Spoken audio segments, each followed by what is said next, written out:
আসসালামু আলাইকুম বন্ধুরা, আপনাদেরকে স্বাগতম জানাচ্ছি। দেখেন, কিছুদিন আগে আমি দিয়েছিলাম মাকড় চাষ করার জন্য হাল মারতেছে ট্র্যাক্টর দিয়ে, কিন্তু আজকে ব্যতিক্রম, আজকে অন্য একটা উপস্থাপন নিয়ে এলাম। উপস্থাপনটা হলো দেখেন মাকড় গাড়ার পদ্ধতি। মাকড় যে গাড়বো আজকে আমি অলরেডি গাড়তেছি, গাড়া শেষই পড়াই। এই যে 6টা করে খিল দিয়ে কাঠ দিয়ে নাংলে বানানো হয়েছে। এনে এবা করে আপনারা দেখেন, এরকম বানাচ্ছি। 18 ইঞ্চি পর দিয়েছি খিলগুলো, আর চারপাশে 18 ইঞ্চি আর কি। এটা চারপাশে টানা যায়, এটা পাথালে করে টানতেছি। অল্প আমি দিগিলে টানবো, চারপাশে এটা খুব হবো, তাহলে একটা রাউন্ড একটাই হবো।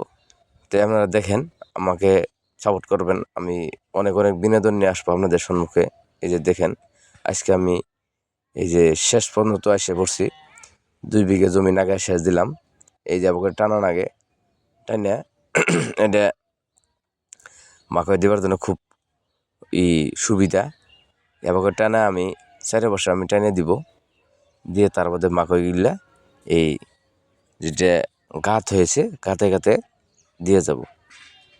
তে আপনারা কে কোথায় থেকে দেখছেন আমাকে বলবেন, আর কে এই কামটা করে ভালোবাসেন আমাকে বলবেন। তার মানে আমাদের জীবন প্রণালী যদি আমরা কাজ না করি বা ক্ষেত খামার না করি, আমরা আগবাড়াটা খুবই টান। এই যে আমি পাতালে টানলাম, এখন ডিগেলে টানতেছি। আপনারা দেখতে পাচ্ছেন, একটা বৃত্ত আকারে হইলো, চারিপাশে একটা কোনা হইলো, 4টে কোনা হইলো। 4 কোনা আমি 4টে মাইজা বা মাকড় দিয়ে যাবো। এর ফলে বেশি ঘনও হবে না বা পাতলাও হবে না, এটা স্কোয়ার মাপে থাকবে। সেই জন্যে মাটিটাও খুব একদম মাটি, সারোয়া মাটি। আপনারা দেখতে পাচ্ছেন মাটিটা কালো। আমি কিছুদিন আগে 4টে চাষ দিয়েছি, চাষ দিয়ে আজকে গাড়ার জন্য প্রস্তুতি নিচ্ছি। আমি গাড়ির চাষ দেবো বলে ভাবছি। তো আপনারা শিক্ষিত হন, বড় ব্যবসায়ী হন, চাকরি করেন, কিন্তু এই কাজগুলো সাথে ওতপ্রোত হিসেবে জড়িত থাকবেন। মানে এই কাজগুলো বহুত করে আপনার পয়সা আসে, আর সংসারে বহুত অভাব অভিযোগ দূর করে। তার মানে মাটিগুলো এমনি বসে থাকলে তো কাম হবে না, মাটিগুলো খাটাইতে হবে।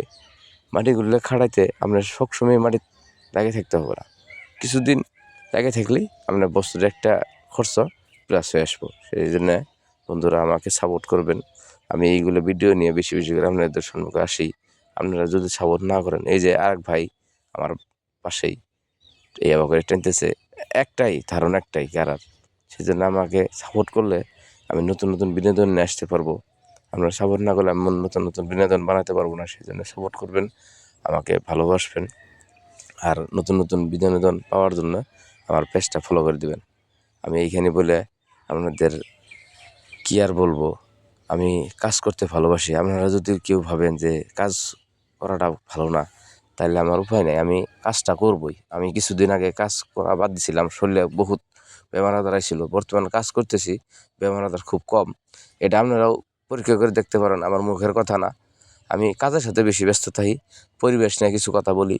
পরিবেশের উপরে খাপ খুলে মানুষ কীভাবে করে দৃষ্টি থাকে, জিয়ে থাকে, পরিবেশ আগে মানুষের জন্য কী উপকারী, এটা নিয়ে বলি। আর আমার মেনলি হলো আমার পেছনে মানুষ সেবা। আমি মানুষ সেবা করতে ভালোবাসি। মানুষ সেবাটা এরকম কাজ। এই দেখেন, আমি আজকে এই ভিডিওটা উপস্থাপন করছি। ভুল হলে মাফ করেন। খুদা হাফেজ। আসসালামু আলাইকুম। ধন্যবাদ।